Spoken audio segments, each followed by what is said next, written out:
Morning student. आज हम समाजशास्त्र के कुछ बेसिक कॉन्सेप्ट हैं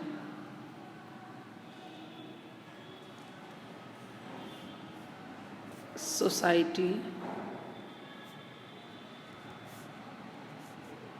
इंस्टीट्यूशन,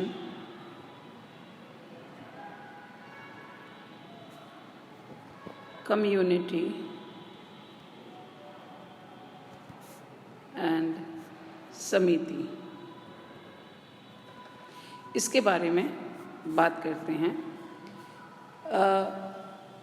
वैसे प्रयास चारों को साथ लेने का ये रीज़न जो था वो ये था कि बहुत जब आप as you are new to the subject, आप पहली बार ये विषय पढ़ रहे हैं और आप सारे शब्द जो है समाज, समुदाय, संस्था, समिति, आपको बड़ा साउंडिंग इजी तो लग रहा होगा सुनने में कि हाँ इनको सुना होगा, but there are very important differences between all this concept. तो मेरा एक टेबल फॉर्म में इसको समझाने का प्रयास करती हूँ मैं इसको। तो पहला जो है, अगर हम समाज की बात करें तो समाज में पहला बिंदु जो है, पहला पॉइंट जो है वह यह है कि सोसाइटी या समाज सामाजिक संबंधों का जाल है। समाज क्या है? समाज सामाजिक संबंधों का जाल है। Society is a web of social relationship. देखिए, समाज हमें दिखाई नहीं देता है। क्यों दिखाई नहीं देता है? एब्स्ट्रैक्ट है। एब्स्ट्रैक्ट मीन्स अमूर्त है, क्योंकि समाज संबंधों से बनता है। अब ये संबंध कैसे पनपते हैं?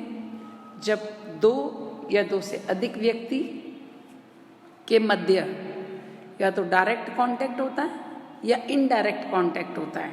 ठीक है, या तो आमने सामने की स्थिति होती है या इनडायरेक्ट भी। जैसे आजकल ड्यूरिंग दिस पेंडेमिक हमारे स्पेशली जो है सोशल मीडिया बहुत इम्पॉर्टेंट रोल प्ले कर रही है, जिसमें हम फ़ोन द्वारा, इंस्टाग्राम द्वारा, टेलीग्राम द्वारा, फेसबुक द्वारा, जूम के द्वारा, या हम बहुत सारी एप्लीकेशंस है जिसके द्वारा हम आपस में एक दूसरे से बात करते हैं, संबंध स्थापित करते हैं, है ना। तो जब दो या दो से अधिक व्यक्तियों के मध्य कांटेक्ट होता है, चाहे वो कांटेक्ट डायरेक्ट हो या इनडायरेक्ट कांटेक्ट हो, तब जब कांटेक्ट होता है, कांटेक्ट होने के बाद उनके बीच में बातचीत होती है, वर्बल नॉन वर्बल इंटरैक्शन होता है। अब वर्बल और नॉन वर्बल इंटरैक्शन, अगर मैं आज की बात करूं तो आपने देखा होगा फेसबुक पे बहुत ज़्यादा जेस्चर्स के द्वारा आप समझ जाते हो, इमोजीज के द्वारा समझ जाते हो, है ना, कि आगे वाला आपसे क्या बात कहना चाह रहा है। इट मीन्स कि वो जो बोलना चाह रहा है आप उसको समझ गए, है ना। दोनों के मध्य अवेयरनेस, म्यूचुअल अवेयरनेस होना भी ज़रूरी है। अगर म्यूचुअल अवेयरनेस नहीं होगी तो चाहे आपके मध्य कांटेक्ट हो गया हो, संपर्क हो गया हो, चाहे डायरेक्ट इनडायरेक्ट हुआ हो, मगर इंटरैक्शन भी हुआ, मगर इंटरैक्शन में एक ने एक बार बोला, दो बार बोला, तीसरी बार बोला और चौथे में अगर जवाब नहीं दिया तो वो वहीं बातचीत जो है ख़त्म हो जाएगी। तो उसको हम सामाजिक संबंध की श्रेणी में नहीं रख सकते हैं। तो इंटरैक्शन होता हो, और इंटरैक्शन भी जो है चाहे वो वर्बल हो चाहे नॉन वर्बल हो, और म्यूचुअल अवेयरनेस, आपसी जागरूकता होती है। और जब आपसी जागरूकता होती है, दोनों जो है कन्वर्सेशन करते हैं, तो जो है सोशल रिलेशन जो है, इंटरैक्शन और इंटरैक्शन के माध्यम से सोशल रिलेशन पनप जाते हैं, और इन्हीं सामाजिक संबंधों को हम समाज कहते हैं। समाज, अगर हम सोसाइटी, जैसे आपने देखा होगा मकड़ी का जाला कैसे आपस में इंटरवोवन है ना, आपस में एक दूसरे से लिंक्ड है, वैसे ही समाज में व्यक्तियों के जो संबंध है एक दूसरे से ऐसे ताने बाने की तरह है, और इसी ताने बाने को समाज के सामाजिक संबंधों के ताने बाने को समाज कहते हैं। है ना। आज कई बार आपने देखा होगा कि हम कहते हैं हम समाज में रह रहे हैं, समाज में रह रहे हैं। समाज की ऐसी बाउंड्री देखी आपने? नहीं, है ना। समाज की कोई बाउंड्री नहीं होती है, क्योंकि समाज अमूर्त होता है, उसको हम देख नहीं सकते हैं, क्योंकि ये संबंधों का जाल है। अगर सपोज कई बार ऐसा होता है हम सोशली बॉयकॉट फील करते हैं, है ना। जैसे आपने किसी ने बातचीत करनी, जैसे अगर हम पहले की बात करें, जब गांव में पंचायत होती थी, तो अगर कोई व्यक्ति या कोई परिवार कोई अगर किसी को दंड देना होता था तो पंचायत उसका हुक्का पानी बंद कर देता था, उसको जात के बाहर कर देता। इसका मतलब ऐसा नहीं है कि कोई बाउंड्री थी, या लोगों से सुना होगा हमें हमारे समाज से बाहर कर देंगे, हमें हमारे समाज से बाहर, तो ऐसा नहीं है कोई बाउंड्री लाइन है। इसका मतलब ये है कि वे आपसे संबंध जो है वह ख़त्म कर देंगे, या आपसे संबंध रखना बंद कर देंगे। आपको ना तो उनके आप उनके दुख सुख में जा सकते हो, बातचीत कर सकते हो, ना वो आपके दुख सुख में आएंगे, ना आपसे बातचीत करेंगे। अगर मैं समुदाय की बात करूं तो समुदाय व्यक्तियों का एक समूह है, इसको हम देख सकते हैं। ये किसका समूह था? समाज संबंधों का। ये किसका है? समूह जो है व्यक्तियों का एक समूह है, जिसको हम देख सकते हैं।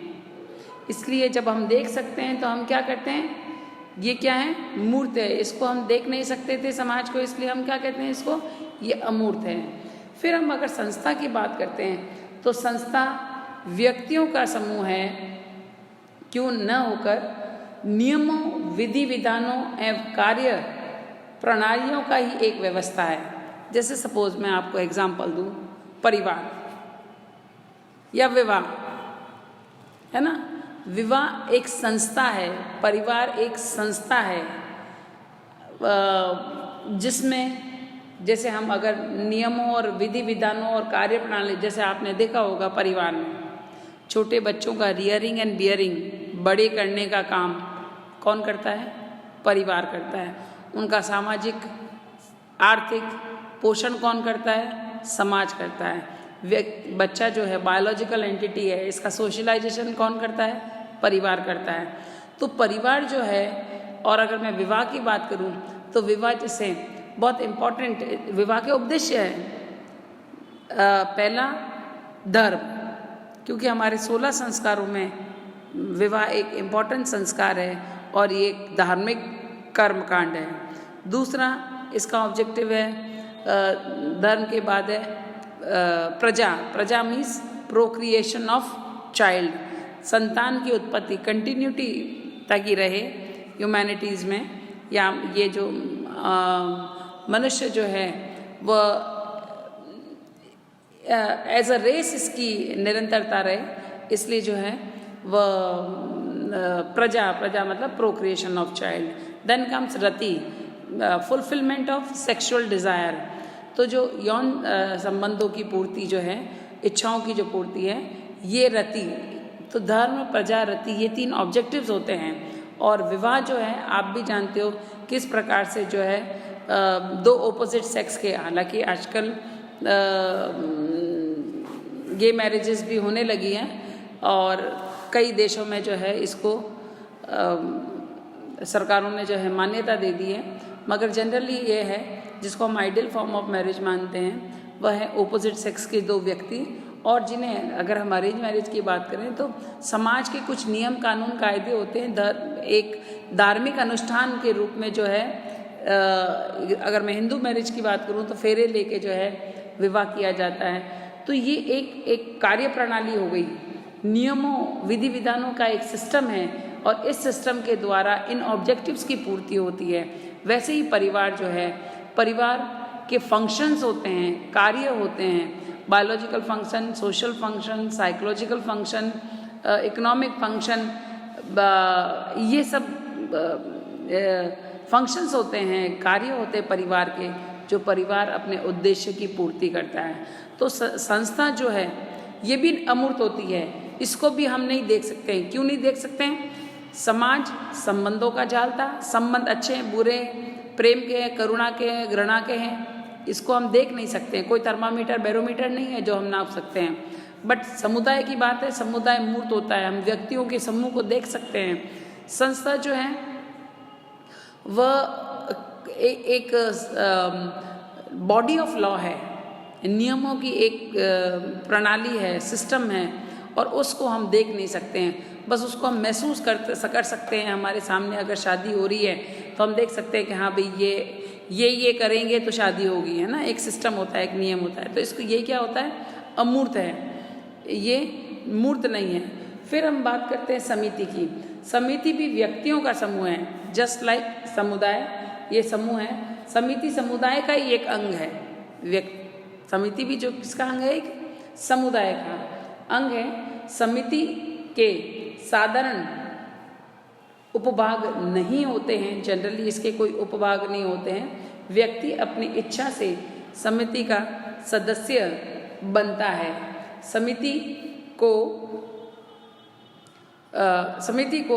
व्यक्ति के समूह के रूप में देखा जा सकता है, अतः यह मूर्त है। समिति भी जो है व्यक्ति अपने, या मैं ये कहूँ समूह अपने कुछ उद्देश्य की पूर्ति के लिए समिति का निर्माण करता है। व्यक्ति अपनी इच्छा से समिति का सदस्य बनता है। अगर उसकी इच्छा नहीं है तो वो उसकी मेंबरशिप जो होती है वह उसकी चॉइस पर डिपेंड करती है।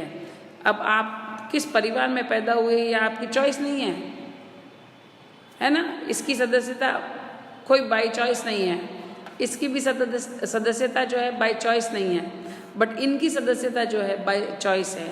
आप अपनी इच्छा से जो है, अपनी मर्जी से जो है समिति के सदस्य बनते और आपको लगता है ये, क्योंकि ये भी जो है समिति भी जो है वह कुछ उद्देश्य की प्राप्ति के लिए होती है, बट आपको जैसा लगता है कि मेरे उद्देश्य या मेरे हित जो है इस समिति में फुलफिल नहीं हो रहे हैं, तो आप उसकी सदस्यता से जो है हट सकते हैं, या आप उसके मेंबरशिप जो है आप उसे डिक्लाइन कर सकते हो।